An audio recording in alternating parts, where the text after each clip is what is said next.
States are warning struggling Americans who rely on food stamps to pay for groceries that they may miss out on benefits come November. It comes after the USDA sent out letters saying that if the lapse in appropriations continues, there will be insufficient funds to pay full benefits next month. That would leave roughly 1 in 8 people in the U.S. without food assistance, according to the Center for Budget and Policy Priorities. Ellen May, currently furloughed from her job at the USDA Food and Nutrition Service, is also a chapter president, representing her coworkers at the Northeast Regional Office. Ellen, thank you for being here. Thank you so much for having me. The impact of the shutdown on SNAP benefits comes on the heels of President Trump's mega bill. It already cut the program by more than $180 billion over the next 10 years. Can this program cover the needs in our country? What happens to the 42 million Americans if not?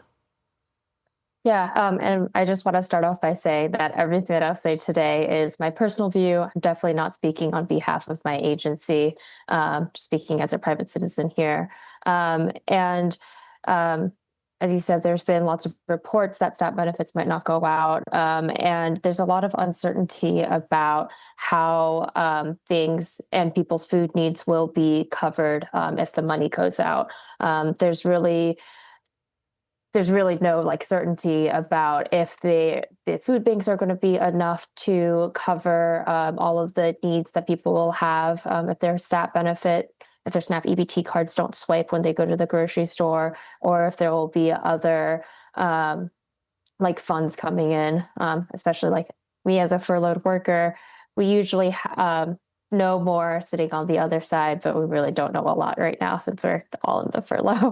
And the Special Supplemental Nutrition Program for Women, Infants, and Children, that's also known as WIC, is also on the verge of running out of money. It will impact some 7 million low-income mothers, expectant mothers, and children. Are there any resources or emergency measures in place?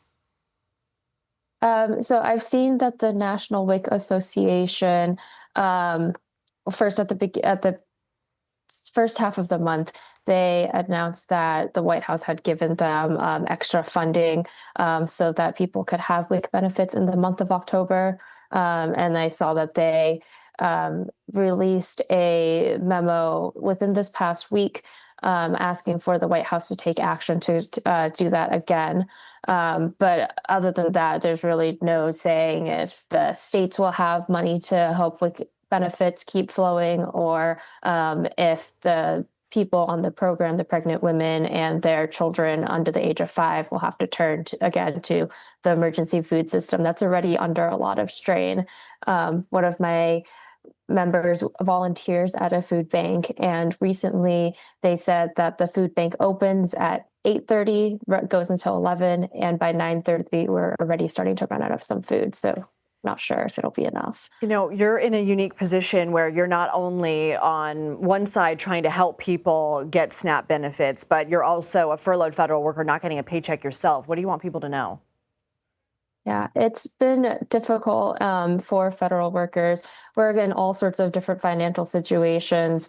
A lot of my coworkers and members have children, or they have elderly family members that they're in charge of taking care of and helping along, or they have children who they're trying to put through college, mortgage payments, car payments, etc. I myself am in a better financial situation, but really everybody just wants to go back to work no matter what kind of situation that we're in, because we want to go back to helping people. We want to go back to serving the American public, and we really want the government above all else to serve the people and not just the very rich and powerful. And we want to see our programs come back to life. I would love to know the answers to these questions about SNAP and WIC and all of the other food banks and food assistance programs that we help administer. Okay. Ellen May, thank you for your time.